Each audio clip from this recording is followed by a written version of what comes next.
होश में बेजोश लगातार चाहिदा जीतने को दिल बेकरार चाहिदा। मैं हिंदी थोड़ा बहुत बोलती हूँ। बारी है ये तेरी जिम्मेदारी है ये तेरी बारी है तेरी जिम्मेदारी है ये तेरी। रख पॉकेट में घोड़ा दे घोड़े को लगा। आज हमारे साथ हैं डेयर टू डांस की कंटेस्टेंट शांतनी। जानते हैं उनका कैसा रहा है एक्सपीरियंस। भाई केप टाउन से इतनी सारी मुश्किलों का सामना करके आए हैं तो कुछ तो जानना बनता ही है। Welcome to ABP news. Hello. कैसा रहा आपका एक्सपीरियंस? और एक्सपीरियंस बहुत अच्छा रहा। मतलब जितने भी शोज़ मैंने आज तक किए हैं in my life, I think in my career this was the most difficult show मेरे करियर में। और डिफ़िकल्ट से फिज़िकल लेवल पे नहीं, मेंटल लेवल पर भी। जैसे जैसे चैलेंजेस हम लोगों ने फेस किए, जैसे पानी के अंदर डांस करना, और वो भी 4 डिग्री 5 डिग्री टेम्परेचर थी, इतनी ठंड थी बारिश के अंदर, और पानी के अंदर इंसान खड़ा हो जाए वही बहुत है। वहाँ पे आपको डांस करना है, बहुत सारी चीज़ें, जैसे आपका मास्क है, ऑक्सीजन टैंक है, अपने कानों के ईयर प्रेशर को इक्वलाइज़ करना है, बहुत सारी टेक्निकल एस्पेक्ट्स भी याद रखना था। At the same time partner के साथ सिंक्रोनाइज़ करके डांस करना था। 40 माले की बिल्डिंग की ऊंचाई पे हार्नेस पे अगर आपको लटका दिया जाए और नीचे आप देख रहे हो कि खाई है, तो देख के इंसान की मतलब फट जाए सबसे पहले तो, लेकिन अपने आप को वो ओवरकम करना है, उसके बाद परफॉर्मेंस भी देनी है। और केप टाउन बहुत ही विंडी शहर है। मुझे याद है जिस दिन हम लोग ट्रक, जो अभी इस हफ्ते आने वाला है, उस पर हम लोग परफॉर्म कर रहे थे, उस दिन बहुत ही तेज़ हवा चल रही थी, मतलब डिसबैलेंस हो जा रहा था इंसान। तो सारे जो हम लोग ने टास्क किए, आइस स्केटिंग हो, मतलब स्केटिंग सीखने में ही इंसान को सालों लग जाता है, फिर जाके आप ढंग के स्केटिंग सीख पाओ। या हमको ना सिर्फ स्केट करना था, हमको डांस भी करना था आइस में। So it was a very challenging, but at the end of the day I would say it was very overwhelming. और इस शो से मैं शांतनी से डेयरिंग शांतनी बन गई। लाइफ में बहुत डेयरिंग हो गई हूँ मैं, क्योंकि जैसे इंसान मैं थी, मैं बहुत कंफर्ट जोन में रहना पसंद करती थी, आउट ऑफ द वे जाके चीज़ें नहीं सीखती थी। आज तक मैंने साइकिल चलानी नहीं सीखी, इस डर से कि मैं गिर के अपने घुटनों पे लग जाएगा। सो आप सोच ही सकते हैं, वैसी एक प्रोटेक्टेड वाली लड़की से मैंने ये सारे स्टंट्स किए। So I am extremely proud of myself and hats off to life okay for having thought of such a show. कितने राउंड्स थे और आपके लिए सबसे ज़्यादा डिफिकल्ट कौन सा स्टंट रहा? टोटल 8 हफ्ते है, 8 हफ्ते फिनाले को लेके, और मेरे लिए सबसे डिफ़िकल्ट आइस स्केटिंग रहा है। मैंने तो हाथ खड़े कर दिए थे, मैंने बोला था यार मुझे नहीं करना, ये बहुत ही मुश्किल है। स्केटिंग सीखना मतलब वापस से आपको चलना सीखना है, बैलेंस एक नॉर्मल, इतने सालों से हम लोग चल रहे एक तरीके से, सडनली आपको बोला जाता है आप नहीं आगे ज़्यादा अपना बॉडी वेट नहीं डाल सकते, पीछे नहीं डाल सकते।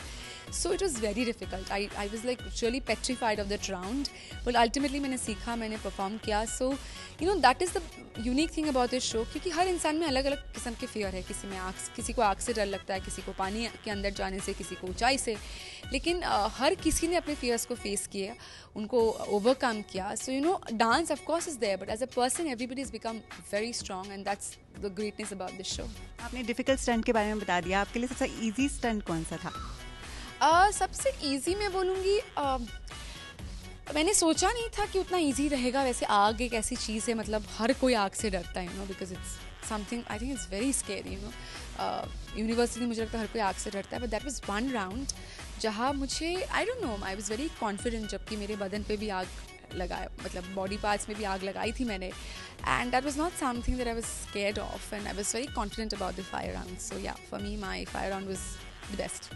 आपने कितने महीने प्रैक्टिस की इस स्टंट्स को परफॉर्म करने के लिए?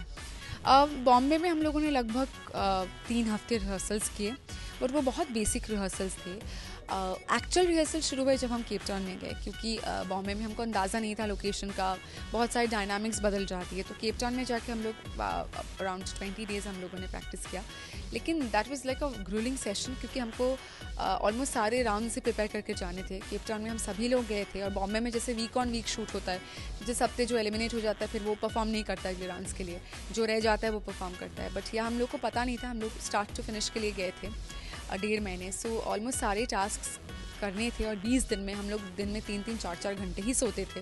सो सुबह से शाम हम लोग रिहर्स करते थे, और आइस स्केटिंग या स्कूबा हम लोग बिल्कुल रात में जाते थे, रात 11 से लेके या 12 बजे से लेके सुबह 5 बजे तक हम लोग इधर स्केटिंग या स्कूबा कर रहे थे, बिकॉज नॉर्मल टाइम पे हम नहीं जा सकते थे, क्योंकि वहाँ नॉर्मल पब्लिक होती थी।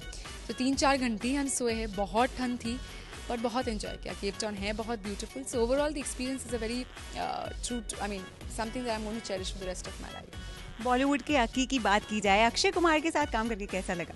Oh that was I think another best thing about the show. मतलब जिस दिन मैंने ही स्पॉट किया फर्स्ट राउंड में, I was like oh my God that's Akshay Kumar. सभी लोग आज तक मुझे इस बात पे चढ़ाते हैं जिस तरीके से मैंने रिएक्ट किया. I mean complete of him.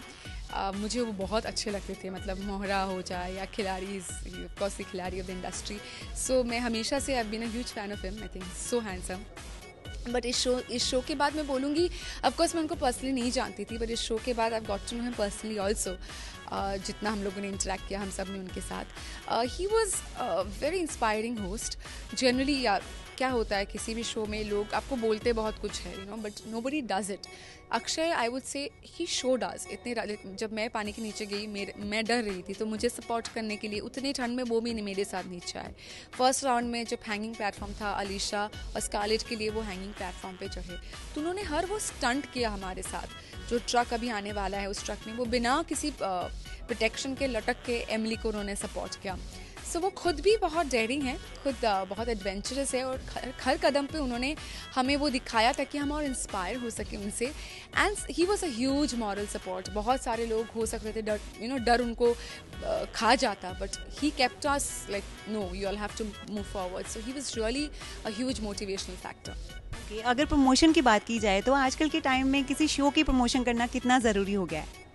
जी देखिए, शो का प्रमोशन बहुत ज़रूरी है. आप सिर्फ शो नहीं, आप हम देखते हैं बड़े बड़े फिल्मों को भी टीवी पे बड़े बड़े स्टार्स प्रमोट कर रहे हैं. क्योंकि क्या होता है, बहुत सारी चीज़ें जो ऑडियंस को पता नहीं लगता. वो फाइनली एक एपिसोड देखते हैं, लेकिन उसके पीछे क्या मेहनत हुई है, क्या कहानियाँ हैं, गपशप, वो सारे उनको पता नहीं चलता है.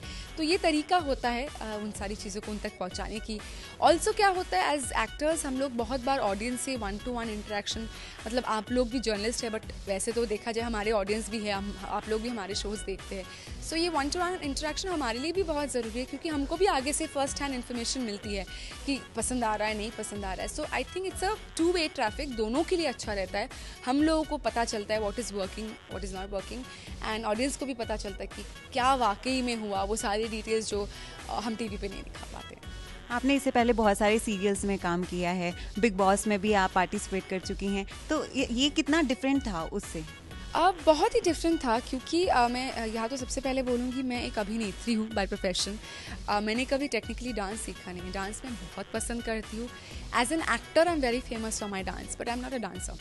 सो जब ये शो आया, मैंने सोचा, और जब मुझे पता लगा कि शो में मेरे कंपेटिटर्स कौन है, उन्होंने एक अच्छा मिक्स रखा था. जैसे मैं और ऋत्विक एक्टर्स है, कुछ रियलिटी डांस शोज़ के विनर्स है, एमिली हुज स्टंट, उसके स्ट्रेंथ ही उसका स्टंट है, Scarlett she is into item songs. So it was a very nice mix of people. So वही था कि मेरे लिए इट वॉज़ वेरी चैलेंजिंग. जैसे कि मैंने बोला कि I am a person who loves to be in a comfort zone. इसीलिए मैंने ये शो एक्सेप्ट किया, क्योंकि मैं चाहती थी कि मैं अपने आप को पुश करूँ. This show for me was more from here than the body. I had to overcome a lot of mental shortcomings जो मैं अपने आप को बांध के रखती थी, नहीं मुझे नहीं ट्राई करना है. So it was about pushing my own limits, and that was the major reason as to why I took up this show. और अगर डांस की बात की जाए तो कौन सा डांस फॉर्म आपका फेवरेट है? देखिए, मैंने एज आई सेड, मैं टेक्निकली ट्रेन्ड नहीं हूँ, but I love dancing, you know. But obviously मैं भारतीय हूँ, तो बॉलीवुड और any Indian form is something that I immediately connect to. ठीक है, एक लास्ट क्वेश्चन. बिग बॉस में अभी शुरू होने वाला है 8वां सीजन उसका, तो उसके कंटेस्टेंट्स को आप क्या टिप्स देना चाहोगे, क्योंकि आप भी बिग बॉस 6 का हिस्सा रह चुके हैं? टिप मैं यही देना चाहूँगी कि अच्छे मत रहना शो में. मैं बहुत ज़्यादा अच्छी थी, इसीलिए मैं ज़्यादा टिक नहीं पाई, पहले ही आ गई थी. सो झगड़े ज़रूर करना, ऑडियंस चाहती है झगड़ा देखे, बट नहीं, तो ये तो मैं मजाक में बोल रही थी. मैं डेफिनेटली ये बोलूँगी कि आप जो भी हो, just be what you are. Don't try and कुछ और मत बनो शो के लिए, बिकॉज वो नहीं होता है. आप एक आध हफ्ते कुछ और दिखाने की कोशिश करोगे, लेकिन जब आप इतने हफ्ते रहते हो, पता चल ही जाता है आप कैसे क्या हो. And just enjoy it. It's a great show. It gives you great mileage, and just take each day as it comes, and just be yourself. होश में भी जोश लगातार चाहिदा, जीतने को दिल पे करार चाहिदा.